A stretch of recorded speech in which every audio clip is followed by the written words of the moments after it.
Assalamualaikum warahmatullahi wabarakatuh. Selamat pagi, salam sejahtera bagi kita semua. Perkenalkan, saya Sari Wijayanti.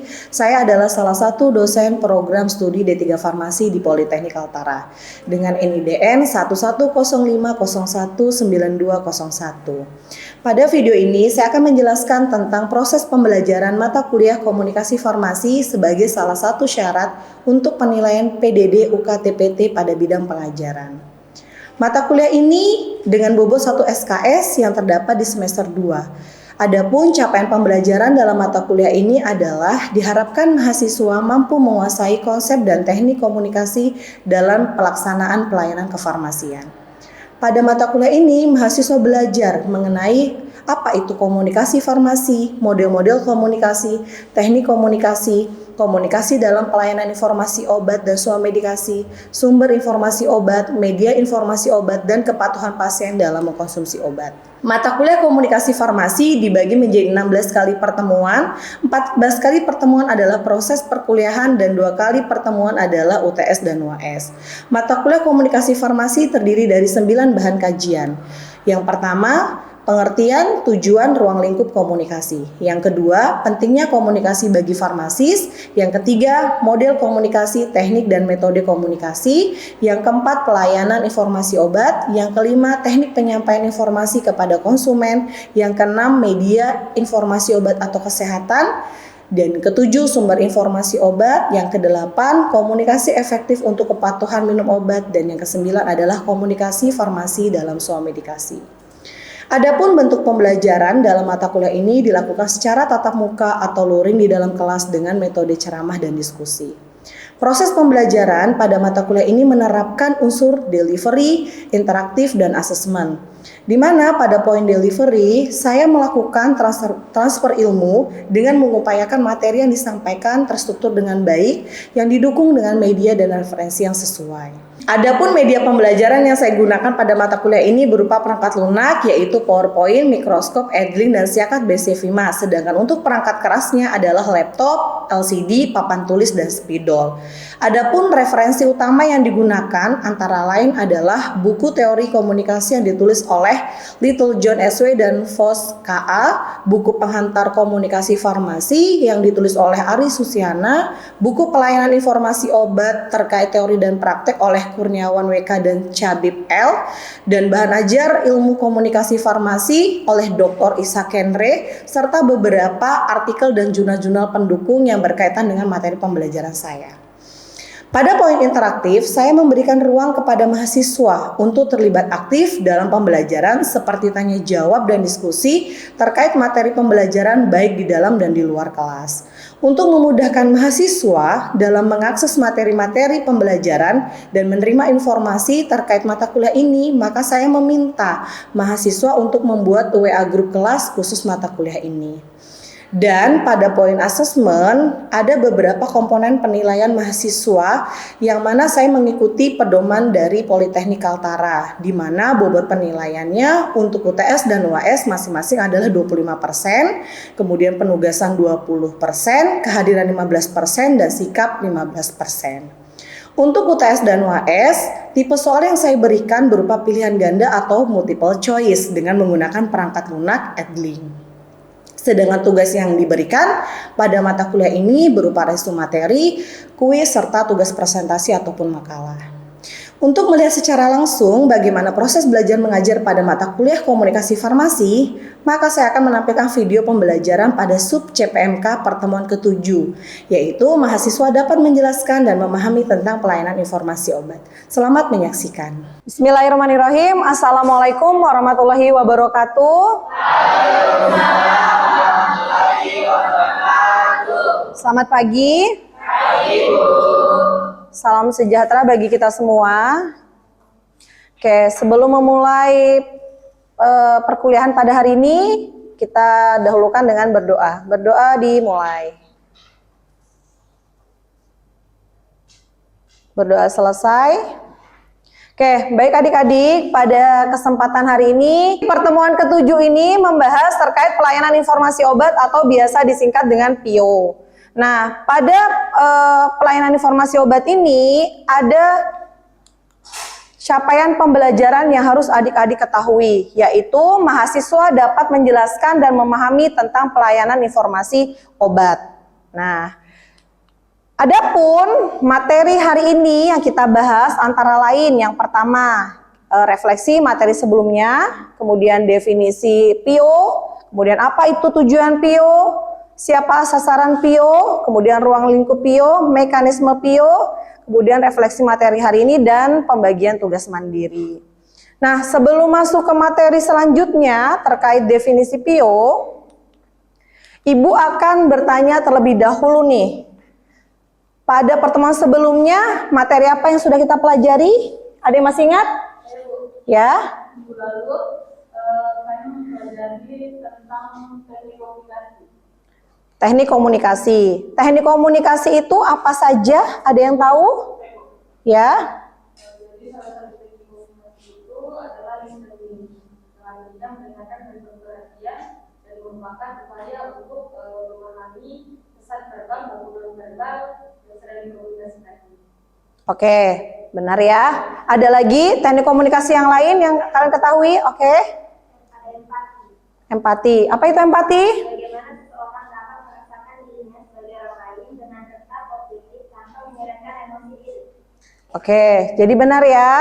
Jadi ada kesulitan di pertemuan sebelumnya? Oke, kita lanjut ya. Nah, jadi sebenarnya teknik komunikasi itu berkelanjutan di materi PIO ini. Karena di dalam PIO ini juga akan dibahas bagaimana teknik komunikasi dalam pelaksanaan PIO itu sendiri. Tapi sebelumnya kita membahas apa itu PIO. Jadi adik-adik berdasarkan Permenkes ya nomor 1197/Menkes/SK 2004, PIO adalah kegiatan pelayanan dan pemberian informasi obat, rekomendasi obat yang independen, akurat, tidak bias, terkini, dan komprehensif yang dilakukan oleh seorang apoteker kepada pasien, masyarakat, maupun profesi kesehatan lainnya. Jadi, PIO di sini bukan hanya didasarkan kepada pasien saja, melainkan kepada tenaga profesi kesehatan yang lain. Karena salah satu bentuk komunikasi kita kan, kita bukan hanya kepada pasien saja, benar nggak? Ya, jadi kepada keluarga pasien, kemudian kepada profesi kesehatan lainnya yang membutuhkan informasi obat. Nah, adapun kita sebagai farmasis di sini, gitu ya, tidak hanya sekedar meracik obat saja, adik-adik. Mungkin yang kalian ketahui, Bu, kalau di apotik tugas kami meracik obat aja nih, Bu. Jadi bukan hanya sekedar itu. Tetapi bagaimana kita bisa berinteraksi dengan pasien dan profesi kesehatan lainnya. Jadi farmasis di sini dituntut untuk meningkatkan pengetahuannya, keterampilannya, serta perilakunya. Jadi bukan hanya sekedar meracik saja. Jadi untuk memberikan pelayanan informasi dan konseling, ya harus meningkatkan pengetahuan dan keterampilan. Nah, ada beberapa landasan hukum dalam melaksanakan PIO. Ya, yang pertama Permenkes nomor 73 tahun 2016 terkait standar pelayanan kefarmasian di apotik. Kemudian ada Permenkes nomor 74 tahun 2016 tentang standar pelayanan kefarmasian di puskesmas. Dan ada Permenkes nomor 72 tahun 2016 tentang standar pelayanan kefarmasian di rumah sakit. Dulu rasanya pernah Ibu sampaikan juga di pertemuan sebelumnya bahwa sekarang eranya sudah pasien oriented, bukan money oriented lagi. Kalau dulu money oriented, sekarang udah berpindah menjadi drug oriented, kemudian pasien oriented. Jadi kalau orientasinya pasien, berarti kita harus melakukan yang namanya asuhan kefarmasian atau pelayanan kefarmasian yang sesuai. Nah, pelayanan kefarmasian yang sesuai di sini meliputi apa? Yang pertama, melakukan identifikasi DRP. Ada yang tahu DRP? Lupa. DRP ada yang tahu atau belum pernah dengar sebelumnya? Oke. Jadi DRP ini adalah drug related problem atau mengidentifikasi permasalahan yang terjadi pada obat. Yang kedua, mengatasi permasalahan yang terjadi pada obat, dan yang ketiga, mencegah terjadinya permasalahan pada obat. Nah, bagaimana caranya? Yaitu dengan melakukan pelayanan informasi obat kepada pasien, keluarga pasien, ataupun tenaga kesehatan lainnya. Betul. Nah, apa sih tujuan dari PIO itu sendiri? Jadi yang pertama, menyediakan informasi terkait obat kepada pasien dan tenaga kesehatan di fasilitas kesehatan. Kemudian menunjang ketersediaan dan penggunaan obat yang rasional yang berorientasi pada pasien, tenaga kesehatan maupun pihak lain. Sekarang Ibu tanya, penggunaan obat yang rasional itu seperti apa? Ya, silahkan. Jadi penggunaan obat yang rasional itu juga tempat indikasi, tempat obat, tempat dosis, tempat cara pemberian, dan tempat lama pemberian. Oke, ada yang mau ditambahkan yang lain? Tidak ada? Nah, jadi benar ya. Jadi bukan hanya tempat pasien, tempat diagnosis, tempat obat, tempat dosis, lama pemberian ataupun cara pemberian saja, melainkan waspada efek samping juga perlu diperhatikan. Ya. Kemudian yang ketiga, tujuan PIO ketiga, menyediakan informasi untuk kebijakan-kebijakan yang berhubungan dengan obat, terutama bagi panitia atau komite farmasi dan terapi. Nah, di sini Bu sampaikan sedikit, panitia atau komite farmasi dan terapi ini biasanya dibentuk di salah satu rumah sakit ataupun puskesmas. Karena di apotik itu tidak ada yang namanya panitia atau komite farmasi dan terapi. Jadi, panitia atau komite farmasi dan terapi ini hanya ada di rumah sakit dan puskesmas saja. Yang biasanya terdiri dari tenaga kesehatan, yang mana mereka lah yang menyusun formularium rumah sakit ataupun puskesmas. Kemudian tujuan yang keempat adalah meningkatkan citra baik dan profesionalisme seorang apoteker di mata tenaga kesehatan yang lain. Nah, ini tadi ya penjelasan dari penggunaan obat yang rasional. Kenapa obat itu harus rasional gitu ya? Jadi adik-adik, penggunaan obat rasional itu berdasarkan atas dokter yang meresepkan obat. Kemudian apotekerlah yang menyiapkan obatnya. Apoteker dibantu oleh siapa? Tenaga vokasi farmasi. Nah, kemudian kalau misalkan penggunaan obat yang rasional ini sesuai ya, maka itu menjadi standar kepatuhan pasien. Kalau kepatuhan pasien ini baik, maka akan tercapai tujuan terapi dari si pasiennya. Kalau tujuan terapinya tercapai, berarti kualitas hidup dari si pasiennya meningkat. Pasiennya jadi sembuh, ya, kualitas hidupnya jadi lebih baik lah pada intinya seperti itu, ya.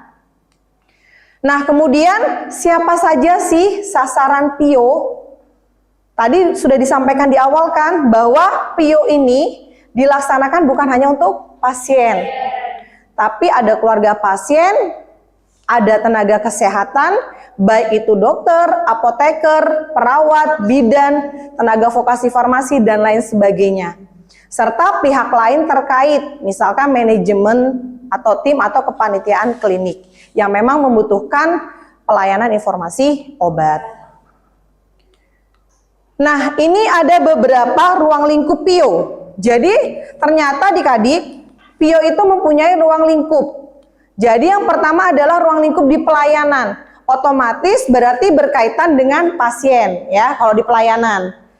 Yang pertama, kalau misalkan ada pasien bertanya, maka kita wajib menjawab pertanyaan dari pasien ataupun keluarga pasien. Terus yang kedua, kita harus menerbitkan buletin. Jadi pelayanan informasi obat itu bukan hanya sekedar kita berinteraksi kepada pasien secara langsung, melainkan kita bisa membuat buletin. Kemarin Ibu minta juga waktu di mata kuliah praktik membuat leaflet, brosur. Nah, itu menjadi salah satu ruang lingkup dari PIO. Nah, kemudian mendukung kegiatan panitia komite farmasi dan terapi yang tadi Bu sampaikan, ya. Biasanya seluruh panitia ini adalah tenaga kesehatan. Jadi kalau di luar dari tenaga kesehatan mereka tidak termasuk ke dalam panitia ini. Seperti itu. Dan ini yang menyusun adalah pihak rumah sakit adik-adik. Kemudian menyusun dan merevisi formularium rumah sakit. Nah, ini tugasnya panitia ini tadi. Ruang lingkup yang kedua terkait pendidikan. Nah, pendidikan di sini adik-adik harus tahu berarti terkait apa? Mengajar dan membimbing mahasiswa atau sebagai preseptor. Nah, misalkan adik-adik nanti pada saat semester 5 melaksanakan yang namanya PKL. Nah, disinilah ruang lingkup mengajar dan membimbing mahasiswa tersebut ya. Kemudian memberikan pendidikan pada tenaga kesehatan dalam hal informasi obat. Jadi kalau misalkan di bagian rumah sakit, puskesmas itu ada sumber daya manusia yang memang perlu dilakukan pelatihan, maka dilakukan pelatihan untuk terkait pemberian informasi obat ini supaya kompetensi mereka itu tetap bisa baik seperti itu. Kemudian mengkoordinasi program pendidikan berkelanjutan di bidang informasi obat, serta membuat makalah, seminar, atau simposium. Nah, pada bidang penelitian, itu ruang lingkup PIO adalah melakukan penelitian evaluasi obat. Evaluasi obat ini kan biasanya dilakukan ketika sudah ada temuan, misalkan terjadinya efek samping dari beberapa obat kepada pasien misalkan, baru akan dilakukan riset atau penelitian seperti itu. Kemudian melakukan penelitian penggunaan obat baru jika memang ada, kemudian melakukan penelitian lain yang berkaitan dengan penggunaan obat, baik secara mandiri ataupun bekerja sama dengan pihak lain. Dan yang terakhir melakukan program jaminan mutu. Nah, ini adalah mekanisme PIO. Jadi adik-adik, proses dalam pelaksanaan PIO itu kurang lebih seperti ini gambarannya. Kegiatan PIO itu sifatnya dibagi menjadi dua. Yang pertama bersifat aktif, yang kedua bersifat pasif. Tahu nggak sifat aktif dan pasif itu seperti apa? Belum pernah dengar? Oke. Jadi kalau bersifat aktif itu seperti ini adik-adik. Kita memberikan penjelasan terkait informasi obat ketika pasien itu tidak bertanya terlebih dahulu. Jadi kita yang berinisiatif atau berperan aktif untuk memberikan informasi obat. Tapi kalau misalkan yang bersifat pasif, itu artinya kita sebagai tenaga farmasi atau apoteker itu menunggu pertanyaan terlebih dahulu dari si pasiennya, baru kita melakukan pemberian informasi obat. Itu yang disebut dengan pasif. Nah, jadi di sini tergantung apakah sifat kegiatan PIO itu aktif atau pasif. Kalau misalkan kegiatan itu aktif, berarti pasif, berarti pertanyaan ini diberikan dari pihak pasiennya. Setelah itu kita harus mengetahui informasi latar belakang pertanyaan itu seperti apa. Nah, kalau sudah, baru kita klasifikasikan pertanyaannya di dalam formulir form PIO. Nanti akan Ibu tampilkan bagaimana form PIO-nya. Kemudian setelah itu melihat informasi latar belakang pasiennya seperti apa. Karena ada beberapa pasien PIO itu dengan kondisi khusus atau dengan penggunaan obat khusus. Nah, itu akan berbeda dengan pasien-pasien PIO yang mungkin mendapatkan obat yang bukan dengan kondisi khusus atau cara penggunaan khusus.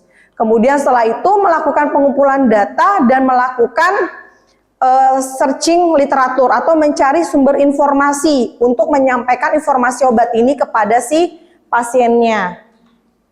Nah, kalau sudah, baru kita merumuskan jawaban dan didokumentasikan. Nah, dokumentasinya ini di dalam lembar pengisian form PIO tadi. Nah, untuk men-searching literatur di sini yang perlu adik-adik ketahui gitu ya. Kan literatur itu banyak ya, nanti tergantung sumbernya dari mana saja. Nanti di poin berikutnya akan Ibu jelaskan. Nah, ini ada beberapa hal yang perlu diperhatikan dalam pelaksanaan PIO. Yang pertama, sumber daya manusia. Siapa yang melakukan pemberian informasi PIO kepada pasien? Yang kalian ketahui. Siapa? Siapa yang melakukan pemberian informasi obat kepada pasien? Menurut yang kalian ketahui, siapa? Tenaga farmasi. Selain itu apoteker. Nah, jadi benar ya adik-adik, apoteker itu yang memberikan pelayanan informasi obat. Terus TTK boleh nggak, Bu? Boleh. Tenaga teknik kefarmasian atau tenaga vokasi farmasi itu boleh memberikan pelayanan informasi obat di bawah supervisi apoteker. Tapi harus melihat kemampuan dan kompetensi yang ada. Jadi dia harus menyiapkan diri terlebih dahulu. Kemudian sumber informasi. Nah, ini yang Ibu tadi sampaikan. Sumber informasi ini adalah literatur yang harus kalian dapatkan untuk menyampaikan informasi obat tersebut kepada pasien. Lewat apa saja nih? Yang pertama, bisa melalui leaflet kemasan obat, bener. Ada yang di kemasan obat kan? Brosur kemasan obat. Nah, itu juga menjadi salah satu sumber informasi. Yang kedua, apalagi? Brosur sudah tadi, apalagi? Jurnal, ya, ataupun buku-buku informasi obat seperti IONI, MIMS, ISO, dan lain sebagainya. Kemudian tempat bagaimana dalam melaksanakan PIO? Sebenarnya tidak ada ketentuan khusus tempat dalam pelaksanaan PIO untuk pasien adik-adik. Tetapi harus memang disiapkan tempat khusus untuk pasien tertentu dengan kondisi khusus atau dengan cara penggunaan obat khusus yang memang kadang pasien itu mempunyai privasi seperti itu. Serta perlengkapan lainnya yang dibutuhkan dalam menunjang pelaksanaan PIO itu sendiri. Paham ya? Misalkan meja, kursi, gitu, ruangan, kemudian form PIO dan sebagainya. Nah, ini ada beberapa hambatan dalam pelaksanaan PIO. Ternyata di dalam pelaksanaan PIO ada hambatan juga ya, Bu? Ada, ya. Salah satunya apa? Biasanya tidak terlaksananya PIO di fasilitas kesehatan itu karena apa? Karena kurangnya sumber daya manusia, sehingga tidak terlaksananya PIO ini, ya. Kemudian yang kedua, kurangnya rasa percaya diri farmasis. Jadi farmasis itu kurang percaya diri dalam menyampaikan informasi obat. Entah gugup, entah bingung, dan sebagainya. Sehingga ini menjadi hambatan. Dan yang ketiga, kurangnya fasilitas dan sarana penunjang PIO. Sehingga dia mungkin ruangannya kecil, tidak memungkinkan untuk melaksanakan PIO dan sebagainya. Atau mungkin hambatan yang dulu pernah Ibu bahas di pertemuan sebelumnya apa saja, internal dan eksternal kan? Salah satunya ada kebisingan, banyaknya pasien yang menunggu sehingga tidak fokus dalam mendengarkan pemberian informasi obat dan lain sebagainya, ya. Nah, ini adalah mengukur tingkat keberhasilan PIO.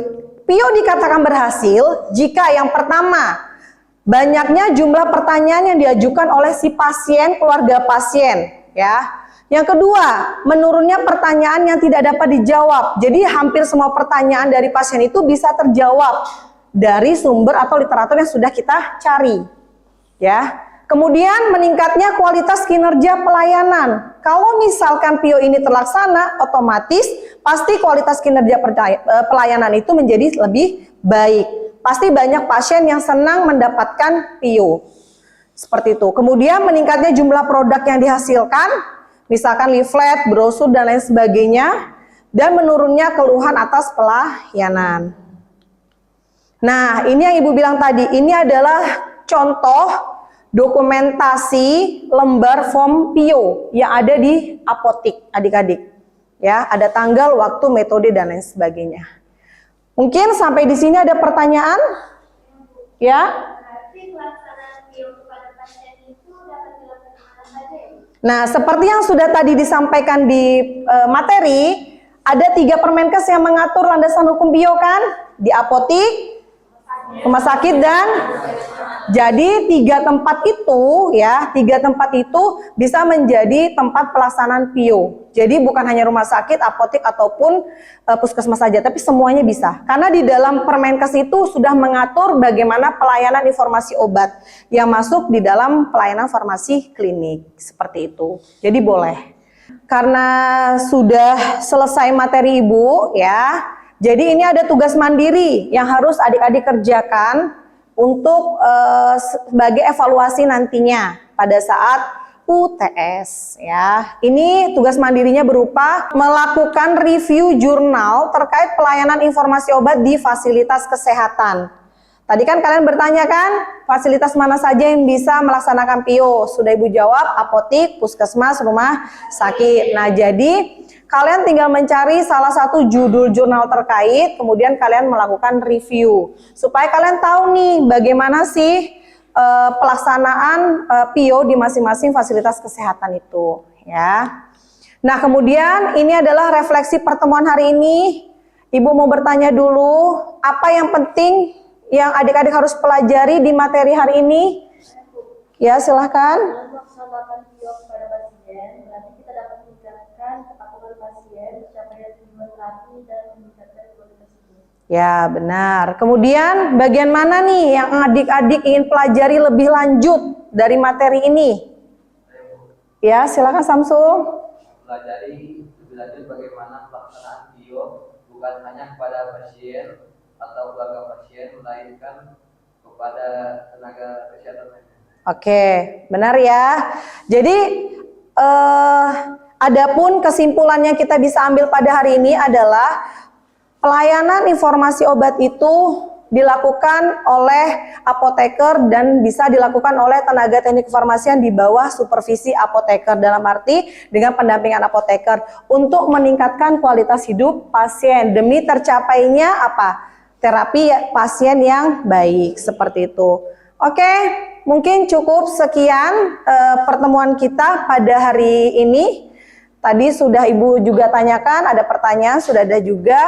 Mungkin itu saja yang Ibu bisa sampaikan. Jadi diharapkan kepada adik-adik supaya lebih semangat lagi dalam belajar, supaya lebih bisa aktif lagi dalam diskusi kelas. Kalau misalkan Ibu ada bertanya atau kalian yang mau bertanya, itu harusnya kalian bisa lebih aktif lagi ya. Oke, mungkin itu saja untuk hari ini. Sampai bertemu di pertemuan berikutnya dengan menyelesaikan tugas mandiri yang sudah Ibu sampaikan. Baik adik-adik, sebelum Ibu akhiri, Ibu absen terlebih dahulu ya. Ariana Martinus, Dwi Apriliani, Samsul Arifin. Oke, baik, untuk mengakhiri pembelajaran hari ini, mari kita berdoa terlebih dahulu. Berdoa dimulai. Oke, berdoa selesai. Terima kasih atas perhatiannya. Kurang lebihnya Ibu mohon maaf. Wassalamualaikum warahmatullahi wabarakatuh. Selamat siang. Jangan lupa tugasnya ya, minggu depan dikumpulkan. Terima kasih.